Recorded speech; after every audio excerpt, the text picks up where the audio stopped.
आपको ये समझ में आ रहा है चीजें? हमने अभी जस्ट मेष राशि के लिए बात रखी। मेष राशि का आपको पूरा किताब के अंदर पूरा ये सारी चीज सिस्टम के साथ लिख दो, उसके मित्र शत्रु भी लिख दो, और मेष राशि के लिए कौन सी दशा अच्छी कौन सी बुरी, वो आपको आइडिया होना चाहिए। उसके बारे में आपको थोड़ा सा आइडिया होना चाहिए, यस और नो वाला आंसर, कि अच्छा होगा बुरा होगा। ये आपको यहाँ पर इतना आपको समझ में आ जाना चाहिए। ठीक है, ये आपको सिंपल से आपको याद आ जाएगा, मुझे बता दो।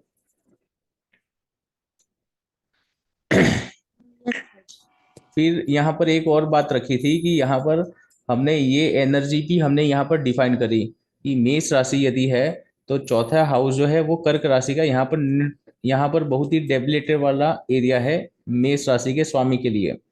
चंद्र यहाँ पर कमजोर हो जाता है, सॉरी मंगल यहाँ पर कमजोर हो जाता है 2 से 3 गुना ज्यादा।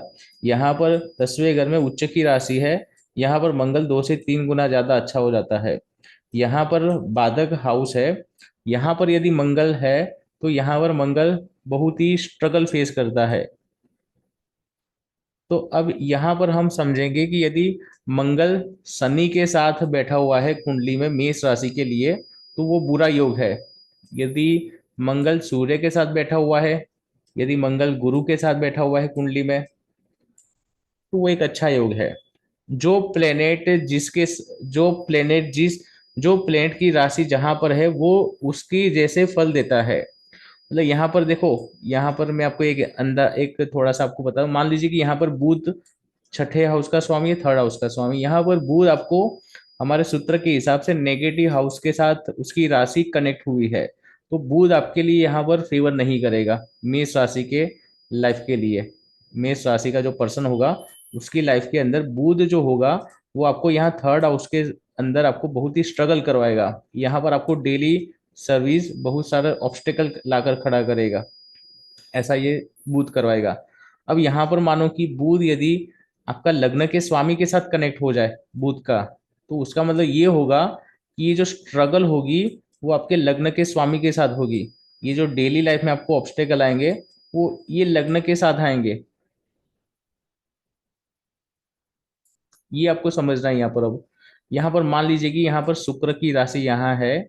अब मान लीजिए कि यहाँ पर मर्क्यूरी और वीनस यहाँ पर बैठ जाते हैं कुंडली में। मान लीजिए कि मेष राशि की कुंडली है और ये मर्क्यूरी जो छठे हाउस की राशि का स्वामी है, और शुक्र जो मारक हाउस का स्वामी है, सेवंथ हाउस का स्वामी है, वो मान लीजिए कि ये मेष राशि की कुंडली में ये 8वें हाउस में बैठ जाते हैं। ये योग कैसा होगा, आपको आइडियल लॉजिक लगाना है कि ये मेष राशि के लिए ये दोनों हाउस कैसे है, नेगेटिव हाउस है। और ये दोनों के जो स्वामी है वो कहाँ पर बैठे हैं, 8वें घर में, जो नेगेटिव हाउस के यहाँ पर बैठे हुए हैं। ठीक है, 6 8 12 अच्छे हाउस नहीं माने जाते हैं, ये त्रिक हाउस है। तो ये वाला जो हम लॉजिक देखा कि यहाँ पर एक बुरा योग है, ये वाला किसका बुरा योग है, तो मर्क्यूरी का और विनस का। मर्क्यूरी कौन से हाउस के स्वामी है, तीसरे और छठे हाउस के स्वामी है, और सेकंड और सेवंथ हाउस के स्वामी है।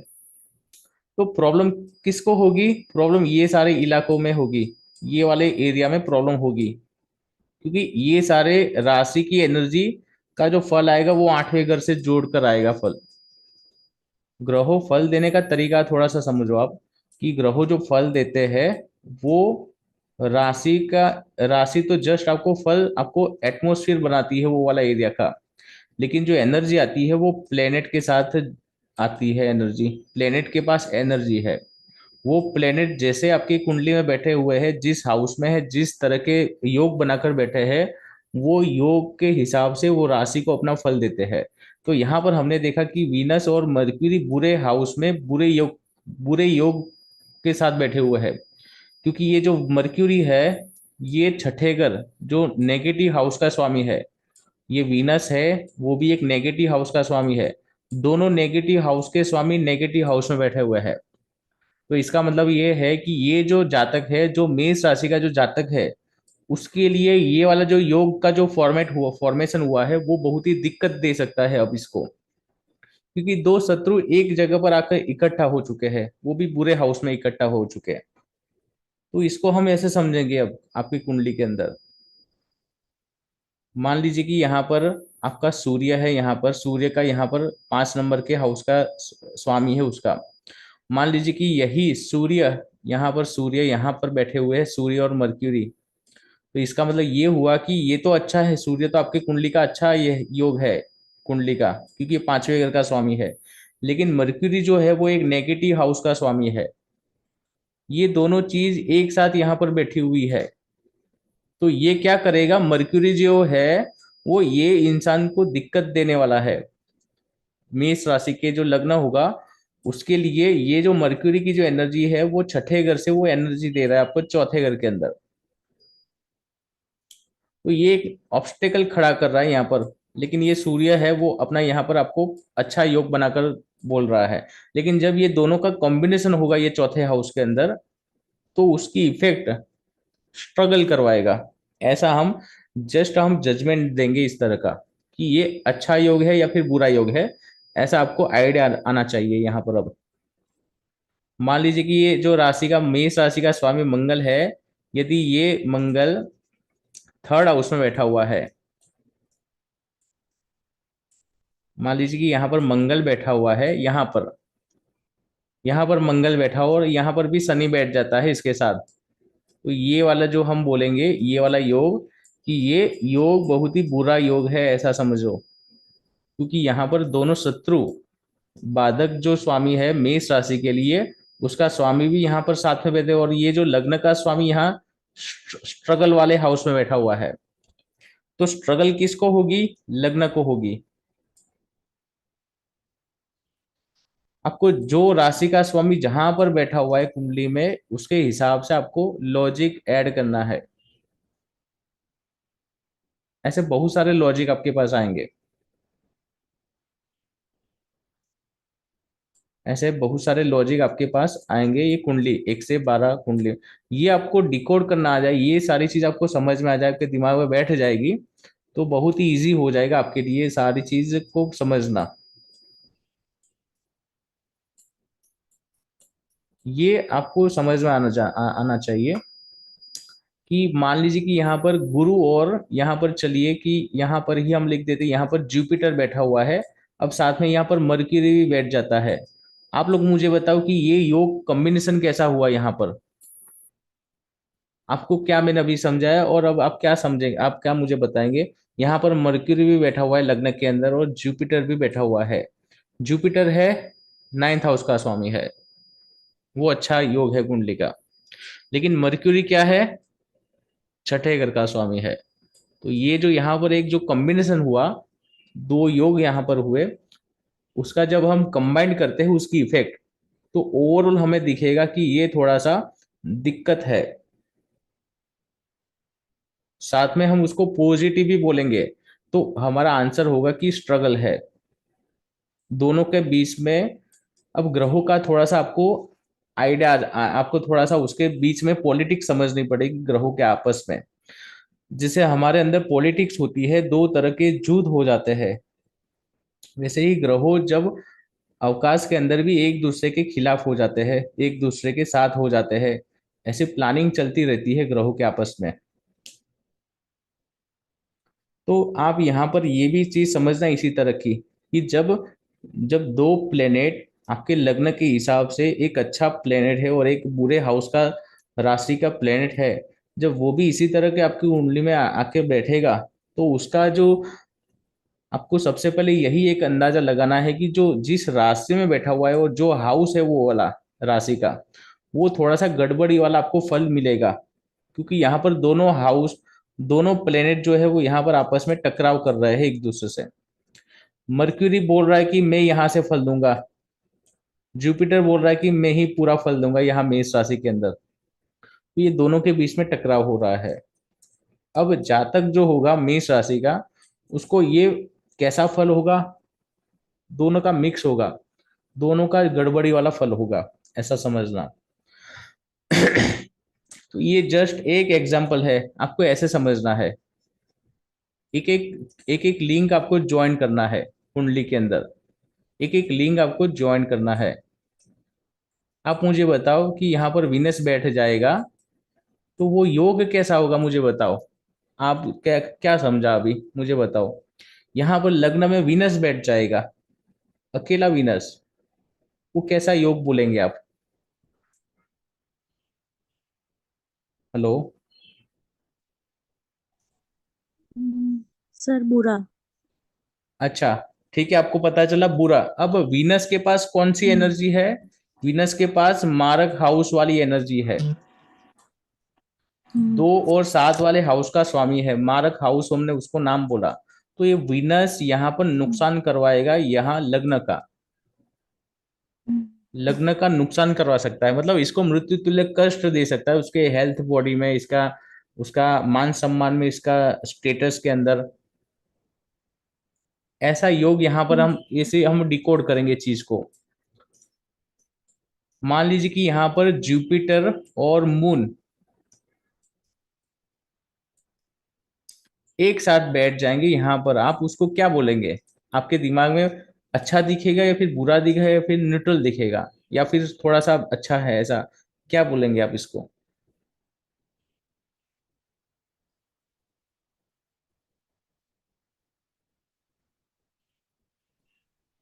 आपको सिर्फ वो सर अच्छा ही। हाउस, अच्छा आपने बोला, लेकिन ये जो हाउस जो है हमारा, वो एक नेगेटिव हाउस है अच्छा। हमारे लिए। ये इसके लिए हम्म। नेगेटिव एरिया है पूरा, मारक हाउस है पूरा। तो हम बोलेंगे ठीक। कि ये इनको अच्छा नहीं करवाएगा, ये 7वें हाउस में जो उसकी हम्म। स्पाउस आएगी उसको अच्छा करवा सकता है। हम्म। या फिर इसके बिजनेस के लिए अच्छा हो सकता है,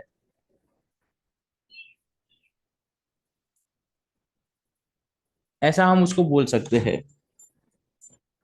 तो जो हम योग देखते हैं ना, उसमें हाउस का इंपॉर्टेंस है, वो कौन सा योग कौन से हाउस में बैठा हुआ है, कौन सा योग कहाँ पर बना रहा है, वो इंपॉर्टेंस होता है यहाँ हमारा। मान लीजिए कि शनि यहीं पर बैठा हुआ है कुंडली में मेष राशि के लिए, और यहाँ पर मान लीजिए कि अ,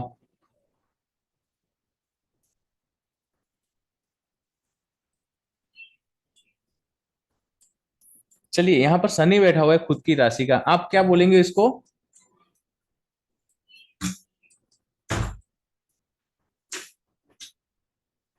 शनि यहाँ पर यहीं खुद की राशि का बैठा हुआ है, आप क्या बोलेंगे इसको? नेगेटिव। नेगेटिव नहीं होगा। आपको मैंने पहले बताया था, कहीं लिखा है मैंने, कि यदि कोई प्लेनेट खुद की राशि का बैठा हुआ है तो वो खुद के एरिया को ग्रोथ करेगा, उसको प्रोटेक्शन करेगा। ये शनि यदि मंगल के साथ बैठ जाए या फिर ये लग्न के साथ बैठा हुआ जाए तो प्रॉब्लम करेगा। वो प्रॉब्लम किसको होगी? वो जिस यदि ये सूर्य के साथ बैठ जाए यहाँ पर, या फिर सूर्य यहाँ पर बैठा हुआ है, तो ये शनि यहाँ पर सूर्य को देख ले तो प्रॉब्लम है। वरना अकेला शनि यहाँ पर हो जाए 10वें घर में, तो वो खुद की राशि का यहाँ पर ग्रोथ करवाएगा, ऐसा समझना आप। कोई प्लेनेट यदि खुद की राशि का होगा तो वो अपनी राशि को बचाएगा, अपनी राशि को प्रोटेक्शन प्रोवाइड करेगा, अपनी राशि के एरिया को ज्यादा आगे बढ़ाएगा, ऐसा समझना। यदि यही मंगल यहाँ पर बैठा हुआ है 6 नंबर की राशि में, तो आप इसको नेगेटिव ही बोलेंगे ना। ठीक है, ये नेगेटिव योग हुआ लग्न के लिए। नुकसान किसका होगा? ये मंगल की दोनों राशि का नुकसान होगा। यदि मंगल यहाँ 6 नंबर की राशि में छठे हाउस में बैठा हुआ है, इसका असर कहाँ से देखेंगे? वो उसकी असर आएगी, ये मंगल प्लेनेट है, मंगल के पास एनर्जी है, मंगल अपनी एनर्जी उसकी दशा में दोनों राशि को प्रोवाइड करेगा। तो ये प्लेनेट जैसे योग बनाकर बैठा हुआ है वैसा ही फल वो अपनी राशि को प्रोवाइड करेगा। तो आपको फल दिखेगा कि ये इसको स्ट्रगल करनी पड़े डेली लाइफ में, इसको हेल्थ इश्यू हो, शत्रुता प्रॉब्लम हो, इसको ज्यादा आर्थिक संकट आए, एक्सीडेंट योग बने इसको ज्यादा, ऐसा। प्लेनेट अपनी राशि को फल प्रोवाइड करेगा, ऐसा आपके दिमाग में याद रखना। प्लेनेट यदि यहीं पर मर्क्यूरी, अब आप मुझे बताओ कि यहाँ पर मर्क्यूरी खुद अपनी राशि में बैठ जाए छठे हाउस के लिए, छठे हाउस में, तो आप उसको क्या बोलेंगे? अच्छा योग बोलेंगे, बुरा योग बोलेंगे, क्या बोलेंगे?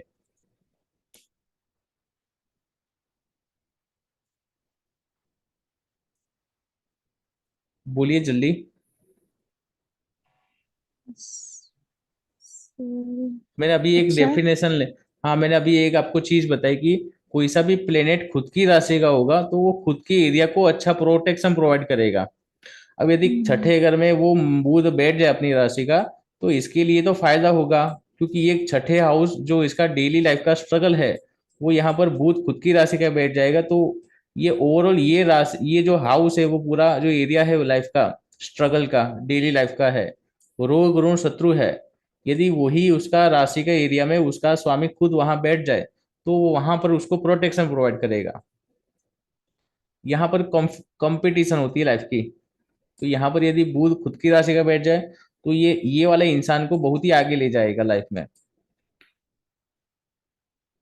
अब आपको समझ में आया? यदि कोई सा भी प्लेनेट खुद की राशि का है, तो वो खुद के राशि, मान लीजिए कि यहाँ पर बुध गुरु की राशि यहाँ पर है, और यहाँ पर गुरु यहीं बैठ जाता है, तो वो भी अच्छा करेगा आपका। यहाँ पर किसके अच्छा, किसका करेगा? 12वें हाउस का अच्छा करेगा। 12वें हाउस में क्या है? आपके लाइफ का एक्सपेंस है, आपका हेल्थ इश्यू है, फॉरेन ट्रैवल है। तो ये सारी चीजों के लिए आपको एक प्रोटेक्शन करवाएगा लाइफ में। मान लीजिए कि यहाँ पर चंद्र की राशि में चंद्र यहीं बैठ जाए, तो आपको बहुत ही अच्छा एक कंफर्ट जोन बनाएगा लाइफ के अंदर। चौथे घर के लिए आपके लिए हर चीज प्रोवाइड करके देगा। आपका नेटिव प्लेस, मदर से आपका बॉन्डिंग होना, आपका यहाँ पर एजुकेशन होना स्टार्टिंग का, आपकी सेहत होनी यहाँ पर, वो सारी चीज आपके लिए अच्छी रखेगा। यहाँ पर यदि चौथे घर प्रॉपर्टी का सुख अच्छा मिलना। तो यदि कोई सा भी प्लेनेट वो खुद की राशि में है, तो वो अच्छा ही करेगा, ऐसा योग है, आप समझना। लेकिन मान लीजिए कि यहाँ पर मर्क्यूरी यहाँ पर बैठा हुआ है खुद की राशि का, अब साथ में मान लीजिए कि यहाँ पर गुरु भी बैठ जाए, अब आप क्या बोलेंगे कि ये प्रॉब्लम वाला योग है। प्रॉब्लम किसके लिए है? 9 नंबर की राशि के लिए प्रॉब्लम है, 12 नंबर की राशि के लिए प्रॉब्लम है, क्योंकि ये दोनों राशि के स्वामी जो है वो बुरे हाउस में बैठ गए, और वो एक शत्रु के साथ बैठ गए। ठीक है, ये चीज समझ में आई? मुझे बताओ, ये मैंने अभी लिखा वो आपको क्लियर हुआ? आपके दिमाग में ये आपको लॉजिक जुड़ता है आपके दिमाग में?